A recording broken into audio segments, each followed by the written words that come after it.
UDF Nadapuram നിയോജകമണ്ഡലം തെരഞ്ഞെടുപ്പ് convention മുസ്ലിം league സംസ്ഥാന പ്രസിഡന്റ് സാദിഖ് അലി ശിഹാബ് തങ്ങൾ ഉദ്ഘാടനം ചെയ്തു. കേരളത്തിലെ വികസന പിന്നോക്കാവസ്ഥയ്ക്ക് പരിഹാരം കാണാൻ UDFനെ അധികാരത്തിലെത്തിക്കണമെന്ന് അദ്ദേഹം ആഹ്വാനം ചെയ്തു. തങ്ങൾക്ക് അഭിവാദ്യങ്ങൾ അർപ്പിക്കും. തങ്ങൾ ഈ സദസ്സിനെ അഭിസംബോധന സദസ്സിനെ അഭിവാദ്യം ചെയ്യുകയാണ്. ബഹുമാന്യനായ ഷാഫി പറമ്പിൽ എംപിയും നമ്മുടെ സ്ഥാനാർത്ഥി KM അഭിജിത്തും അടക്കം ഇതാ ഈ സദസ്സിനെ അഭിവാദ്യം ചെയ്യുകയാണ്.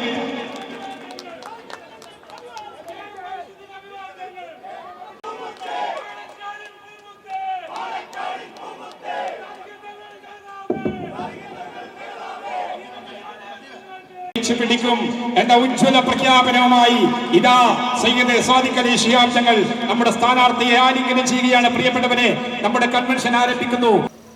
കേരളത്തെ വീണ്ടെടുക്കുന്നതിന് കൂടിയുള്ളതാണ് നിങ്ങളുടെ ഓരോ വോട്ടും.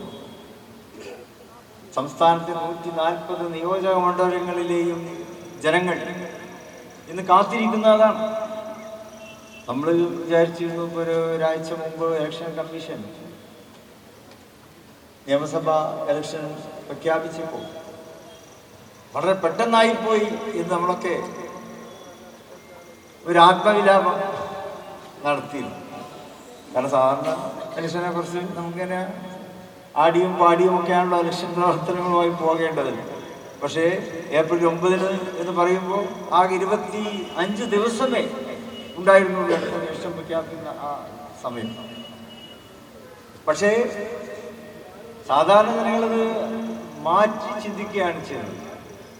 25 ദിവസം കാത്തുനിന്നാൽ മതിയല്ലോ, നമുക്ക് കേരളത്തെ രക്ഷപ്പെടുത്തുവാൻ സാധിക്കുമല്ലോ എന്നാണ് കേരളത്തിലെ അപാലവൃദ്ധ ജനങ്ങൾ എല്ലാവരും, യുവാക്കൾ, യുവതികൾ, മധ്യവയസ്കർ, തൊഴിലാളികൾ, വിദ്യാർത്ഥികൾ,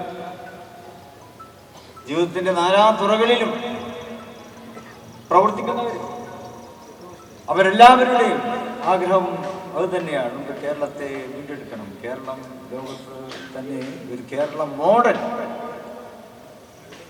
സൃഷ്ടിച്ചെടുത്തൊരു സംസ്ഥാനമാണ്. UNOവിൽ കേരളം സുപരിചിതമാണ്. UNOവിലെ പല ആസൂത്രണ പദ്ധതികൾക്കും പലപ്പോഴും കേരളത്തെ മാതൃകയാക്കുവാൻ UNO തയ്യാറായിട്ടുണ്ട്.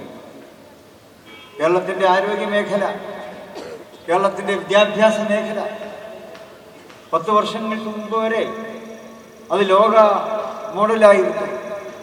ലോകത്ത് ഏറെ ചർച്ച ചെയ്യപ്പെട്ട പുരോഗതി നേടിയിട്ടുള്ള വകുപ്പുകളായിരുന്നു. പക്ഷേ ഒരു 15 കാലമായി അതിൽ നിന്നൊക്കെ കേരളം വളരെ പുറകോട്ട് പോവുകയാണ് ചെയ്യുന്നത്. മണ്ഡലം ചെയർമാൻ സൂബി നരിക്കാട്ടേരി അധ്യക്ഷത വഹിച്ചു. നിരവധി പ്രശ്നങ്ങളുണ്ട്. ഒരു കാർഷിക മേഖലയാണ് ഈ മണ്ഡലം. 7 പഞ്ചായത്തുകൾ മലയോര പഞ്ചായത്തുകളാണ്. ഈ കാർഷിക മേഖലയിലെ കൃഷിക്കാരെ 90% വരുന്നത് ഇവിടെ കൃഷിക്കാരായിരുന്നു, അതിനാശ്രയിച്ച് ജീവിക്കുന്നവരായിരുന്നു. ആ കൃഷിക്കാരുടെ വിഷയങ്ങൾ കൈകാര്യം ചെയ്യാൻ ഇവിടെയുള്ള MLA-മാർക്ക് ഇതുവരെയായി കഴിഞ്ഞിട്ടില്ല. ഏറ്റവും പ്രധാനപ്പെട്ടത് നാളികേരമാണ്. കുറ്റ്യാടി തേങ്ങ ഈ മണ്ഡലത്തിലാണ്. ലോകപ്രസിദ്ധമായ കുറ്റ്യാടി തേങ്ങയെ പരിപോഷിപ്പിക്കാൻ, ആ കാർഷിക മേഖലയെ നിലനിർത്താൻ, വിവിധോൽപ്പന്നങ്ങൾക്ക് മാറ്റി ആ കാർഷിക ഉൽപ്പന്നങ്ങളെ ലോക വിപണിയിലെത്തിക്കാൻ ഒരുപാട് സാധ്യതകൾ ഉണ്ടായിട്ടും ഒരു വസ്തുവും ഇവിടെ ചെയ്തിട്ടില്ല. റബ്ബർ കൃഷിക്കാരൻ നിരാശയിലാണ്. കുരുമുളക് കൃഷിക്കാരൻ വളരെയേറെ പ്രയാസത്തിലാണ്. ഇവിടെ ഇടനില കൃഷിക്കാരനൊക്കെ തന്നെ പ്രയാസത്തിലാണ്. എന്തിനേറെ പറയുന്നു, ഒരു വ്യവസായ സ്ഥാപനങ്ങൾ പോലും ഈ 50 വർഷം കൊണ്ട് ഇവിടെ ഉണ്ടായിട്ടില്ല. ഏക ഉണ്ടായിരുന്നത് ബാംബു കോർപ്പറേഷന്റെ കീഴിലുള്ള ഒരു വ്യവസായ സ്ഥാപനമാണ്, അതും പൂട്ടിപ്പോയി. ഷാഫി പറമ്പിൽ MP സംസാരിച്ചു. TT ഇസ്മായിൽ, സ്ഥാനാർത്ഥി KM അഭിജിത്ത് തുടങ്ങിയവർ സംബന്ധിച്ചു.